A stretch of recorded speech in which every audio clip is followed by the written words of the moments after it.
Saudara, sebagian pemain timnas Indonesia telah kembali ke tanah air dan manajer timnas Indonesia Sumarji menyatakan kondisi mental psikologis para pemain timnas saat ini sedang hancur lebur. Sumarji meminta maaf atas hasil yang diraih timnas di putaran keempat kualifikasi Piala Dunia di Jeddah. Timnas gagal lolos Piala Dunia 2026. Semua pemain merasa kecewa. Sumarji menjelaskan PSSI dan pemerintah telah memberikan dukungan penuh untuk pemain maupun tim kepelatihan selama proses kualifikasi Piala Dunia, namun hasil yang diraih belum maksimal.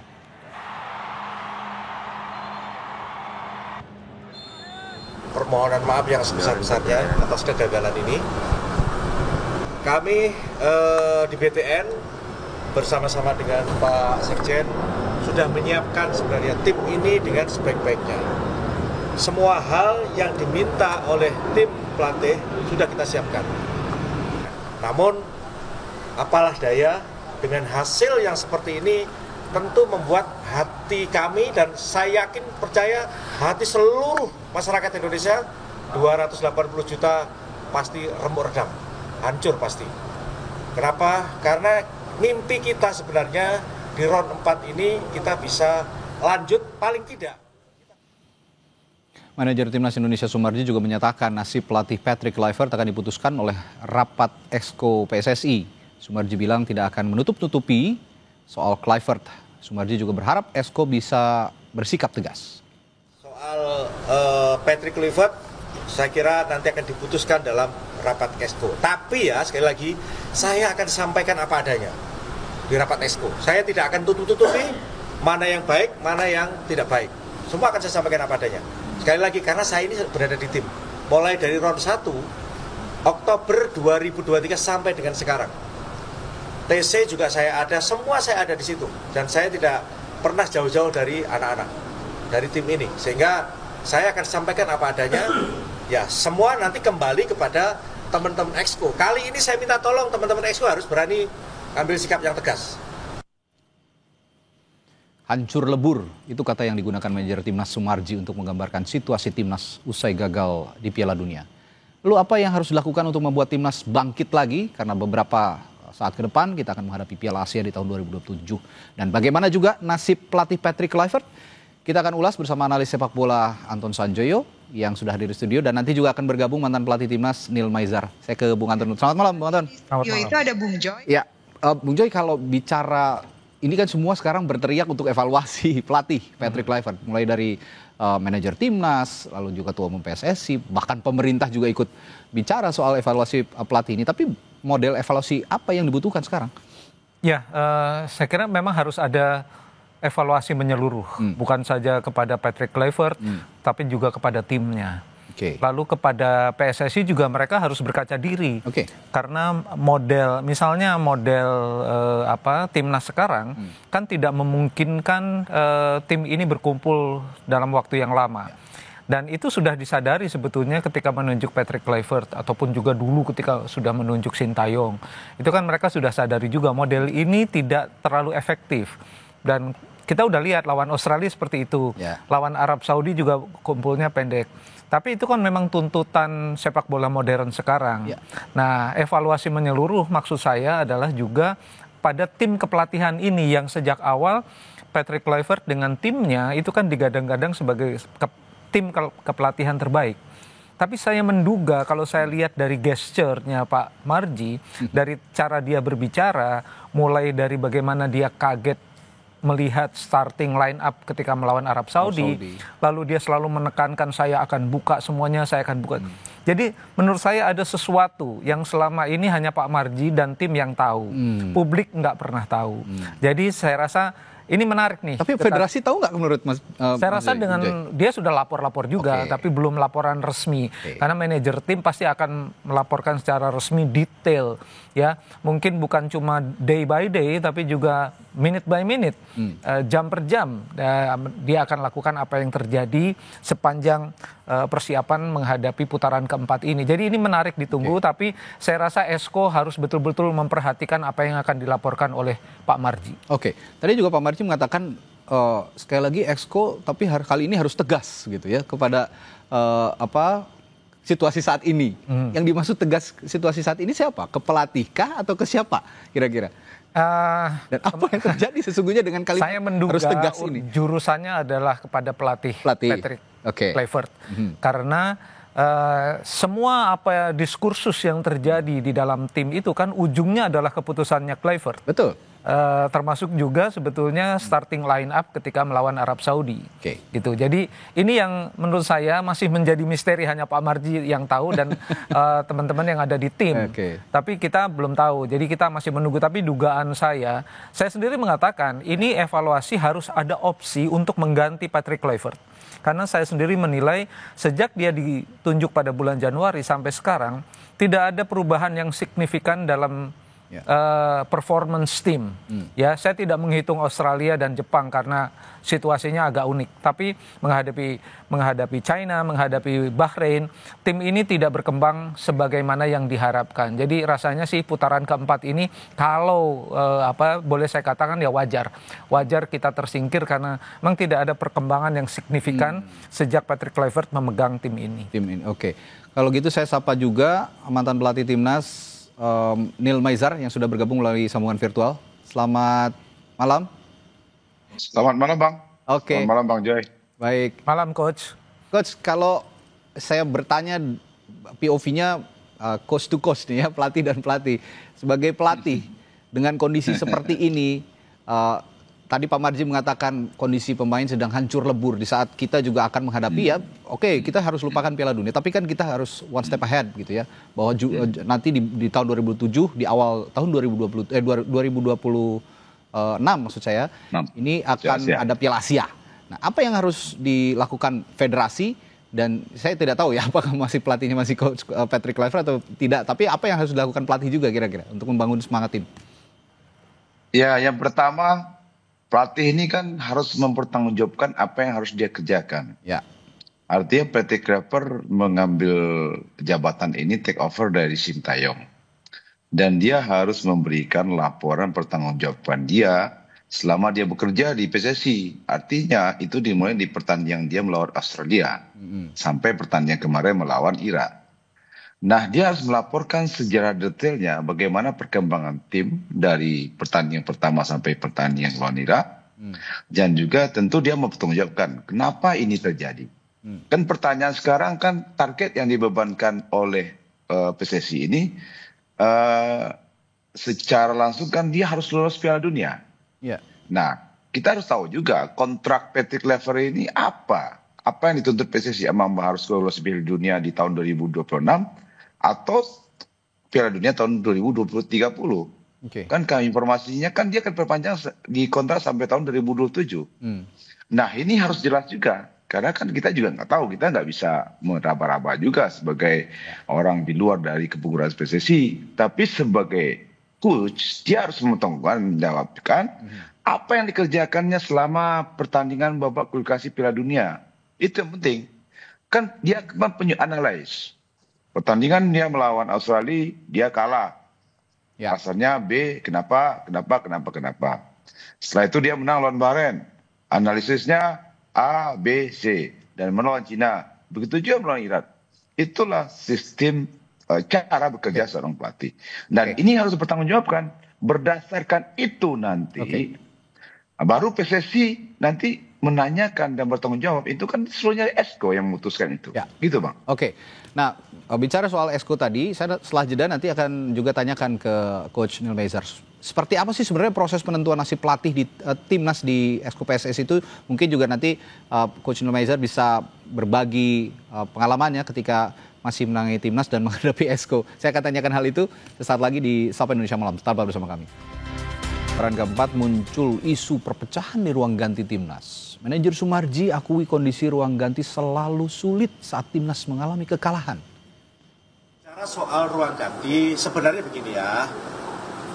Ruang ganti itu setiap kita mengalami kekalahan itu pasti ada situasi yang sulit. Ya, sekali lagi, setiap kita mengalami kekalahan itu pasti ada situasi yang sulit. Nah, memang kemarin itu seperti yang disampaikan oleh Justin, ada sedikit persoalan. Tetapi menurut saya, apa yang disampaikan Justin ada benarnya dan juga ada tidak benarnya. benarnya dia merasa bahwa jiwa nasionalnya dia, patriotnya dia terpanggil. Kenapa kita kalah dengan Saudi? Itu yang pertama.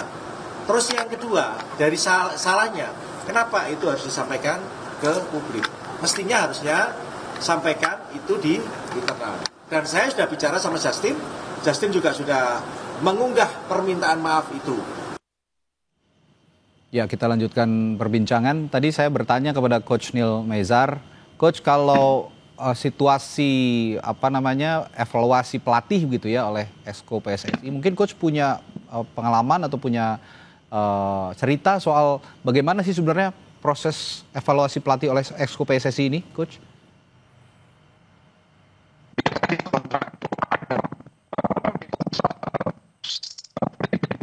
Ya, sepertinya ada kendala komunikasi yang dialami oleh Coach Neil Maizar. Kita akan perbaiki juga sambungan komunikasi dulu dengan Coach Neil Maizar. Tapi sambil menunggu saya tanyakan juga ke Bung Joy kalau gitu. Sebenarnya Bung Joy tahu nggak sih bagaimana proses evaluasi yang dilakukan Exco terhadap pelatih timnas itu? Mungkin sebelumnya sampai ada proses penggantian misalnya? Ya, mereka akan evaluasi secara panel. Patrick Kluivert menyampaikan laporannya, manajer menyampaikan laporannya, lalu kemudian juga para panel Exco ini pasti akan menyampaikan pandangan-pandangannya. Yang saya tahu akan ada rapat panel juga yang tidak dihadiri oleh pelatih dan manajer. Dan itu yang sebetulnya yang paling menentukan adalah ketika ketidakhadiran pelatih. Dan itu yang akan menentukan apakah mereka berkesimpulan bahwa nggak bisa jalan terus, harus diganti, atau masih bisa jalan terus dengan segala perbaikannya, dengan catatannya. Rasanya sih memang akan begitu, dan itu normal di hampir semua federasi akan berlaku seperti itu. Sepertinya Coach Neil Maizar sudah tersambung kembali, Coach. Sudah bisa dengar suara saya? Ya, Bang. Tadi saya bisa diungkapkan kembali bagaimana cerita Anda atau pengalaman Anda kalau memang ada proses evaluasi dari Exco PSSI terhadap pelatih timnas nih, Coach? Ya, biasanya kalau saya lihat tentu membuat laporan ya, sesuai dengan kontrak dia di PSSI. Karena kan laporan itu penting, karena kan Patrick harus berbicara berdasarkan data. Datanya harus up to date gitu loh. Jadi kenapa, bagaimana, dan seperti apa. Nah, berdasarkan itu nanti Exco baru memutuskan apakah layak Patrick untuk diperpanjang atau tidak. Nah, itu keputusan Exco. Tentu Exco mungkin ada pertimbangan A, pertimbangan C, pertimbangan D. Saya juga nggak tahu kan. Tapi siapa yang memutuskan? Tentu Exco apa dengan ketua umum. Tentu dengan berkolaborasi untuk sepak bola Indonesia ke depan lebih baik. Mungkin saya pikir gitu, Bang. Karena secara detail saya nggak tahu. Apakah Exco berdasarkan Exco memutuskan rapat, saya nggak masuk di situ, Bang. Kalau gitu kita tinggalkan dulu Exco, tapi saya tertarik dengan pernyataan manajer Timnas Indonesia Sumarji tadi yang mengatakan bahwa setiap mengalami kekalahan, ruang ganti ini suasananya tidak mengenakan begitu. Suasananya selalu sulit, selalu menghadapi situasi yang sulit begitu, termasuk dengan pemain. Nah, saya dari kacamata pelatih, sebenarnya peran pelatih untuk ikut menetralisir suasana ruang ganti ketika menghadapi kekalahan, ketika mengalami kekalahan, itu bagaimana sih, Coach? Iya, sebenarnya peran pelatih ya, head coach itu yaitu, Bang, dia harus bisa mengendalikan kondisi psikis ketika kita kalah. Dan itu dia harus menguasai. Ketika tidak bisa menguasai itu akan timbul semacam asumsi ketidakenakan di pemain juga di pelatih. Nah, untuk itu seorang head coach tidak bisa menganggap itu biasa-biasa aja. Karena yang main, yang tidak main itu merasa dia lebih layak main. Yang tidak main, kenapa jadi cadangan? Yang main ya dia layak untuk dimainkan. Jadi, tapi sebenarnya itu profesional nih. Tapi susah juga dibilang profesional karena pemain itu di mana-mana kan kalau merasa dia lebih hebat, dia posisinya lebih bagus, kondisinya lebih bagus, dia bisa mampu untuk main. Masalahnya di situ.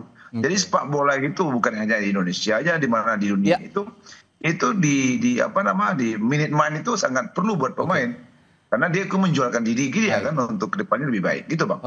Tapi kondisi timnas Indonesia di internal ini di era sekarang ini agak unik ya, Bung Joy. Kalau saya boleh mengatakan unik, kenapa? Karena kita mengalami era demi era begitu ya timnas Indonesia ketika semua full dari produk asli Indonesia lah begitu ya, dari dalam negeri semua. Kalau sekarang kan ada juga pemain-pemain abroad gitu, pemain naturalisasi. Ini ada situasi yang berbeda ketika kita menghandle pemain-pemain yang benar-benar dari, kita bicara kultur lah ya. Mereka kan kulturnya juga mix, ada yang dari Eropa, ada yang dari macam-macam gitu ya. Dengan kondisi seperti ini yang dikatakan tadi oleh Pak Marji, dalam situasi sulit, dalam situasi kekalahan akan sangat sulit sekali menangani kondisi ruang ganti. Dengan komposisi pemain yang ada sekarang di timnas, sebenarnya apa sih yang bisa dilakukan oleh pelatih? Jadi sebetulnya gini, sejak kedatangan Kluivert dan timnya, Daniel Lansat dan Alex Pastoor, sebenarnya kan waktu itu harapannya adalah karena sebagian besar sekarang pemain tim nasional adalah katakanlah kelahiran Belanda atau berbahasa Belanda, dengan bahasa yang sama akan menjadi lebih mudah mereka menghandle-nya. Tapi ternyata tidak semudah itu.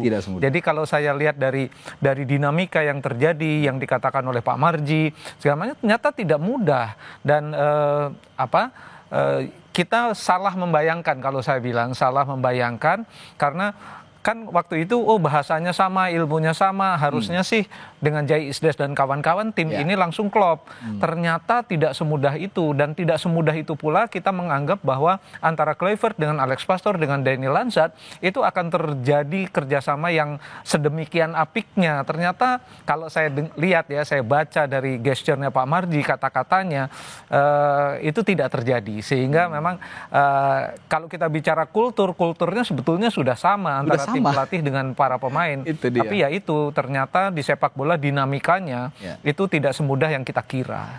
Tapi begini Bung Joyce, tanpa bermaksud membandingkan kapasitas kepelatihan lah ya. Setiap pelatih punya touch-nya sendiri-sendiri, punya sentuhannya sendiri-sendiri. Tapi dalam hal ini menangani mental pemain misalnya. Di era Sintayong, apakah juga punya situasi yang sama seperti ini, atau menurut Anda ada perbedaan sebenarnya? Kalau kita baca dari apa yang terjadi sebelum Sintayong dipecat, itu kan memang terjadi juga gesekan antara sejumlah pemain. Bahkan Pak Marji juga, bukan Pak Marji waktu itu, Pak Zainuddin Amali mengakui ada perpecahan di antara tim, bahkan ada pemberontakan dalam tanda kutip. Jadi memang juga bukan semudah yang kita bayangkan gitu. Jadi semua ada dinamikanya. Tapi menurut saya kalau yang sekarang itu dinamikanya justru memang kita tidak duga sama sekali. Paling tidak saya tidak menduga. Dan itu yang sudah terjadi dan rasanya tidak produktif gitu. Oke, baik. Ini mengganggu produktivitas juga ke depan kalau memang situasi seperti ini tidak bisa ditangani oleh pelatih. Dan kita belum tahu nih ya ke depan apakah masih bertahan Patrick Kluivert sesuai dengan kontraknya hingga tahun 2027, apakah ada evaluasi yang menyeluruh termasuk juga untuk staf kepelatihan. Tapi saya ingin bertanya juga ke Coach Neil Maizar. Singkat saja Coach, kalau menghadapi situasi timnas saat ini, Anda punya pengalaman nggak bagaimana regrouping mereka yang sudah dalam kondisi hancur itu menghadapi pertandingan penting yang kita tahu kita akan menghadapi Piala Asia di tahun 2026 nanti? Satu hal itu yang harus disikapi oleh manajemen itu adalah bagaimana kita diskusi dengan pemain. Oke. Kita lakukan meeting, kita diskusi dengan pemain, ada apa sebenarnya. Setelah itu tentu sambil kita diskusi meeting, tentu secara persuasi personal, kita juga menghandle pemain-pemain yang senior, kita bicara dengan kapten, kita kalah loh, ini loh, kita besok Piala Asia. Apa yang harus kita lakukan? Menurut Anda apa? Apakah terjadi gesekan di dalam? Karena komunikasi antara kapten dengan head coach itu sangat penting. Karena head captain mewakili bagaimana dia di lapangan nanti untuk menghandle pemain, di luar lapangan head coach. Nah, komunikasi dua arah ini penting supaya misalkan ke depan untuk Piala Asia ini apa yang harus kita lakukan ini, gitu Bang. Ya, tanpa bermaksud untuk saling menyalahkan juga, yang penting saat ini nggak boleh. Ya, tidak boleh saling menyalahkan, terutama pemain yang sudah berjuang susah payah begitu ya sampai ke titik ini, tidak boleh disalahkan karena memang apapun yang terjadi di lapangan itu adalah keputusan pelatih. Maka Exco punya kewenangan juga untuk mengevaluasi besar-besaran, termasuk kalau kata Bung Joy juga federasinya juga bisa ikut dievaluasi begitu ya Bung Joy. Baik, terima kasih, menarik sekali diskusi kita malam hari ini. Semoga timnas bisa diperbaiki dan kita akan menghadapi pertandingan penting lainnya di ajang internasional termasuk Piala Asia di tahun 2026 lagi. Terima kasih Coach Neil Maizar sudah bergabung di Sabtu dan juga Bung Joy sudah hadir di studio. Terima kasih. Salam hormat. Saudara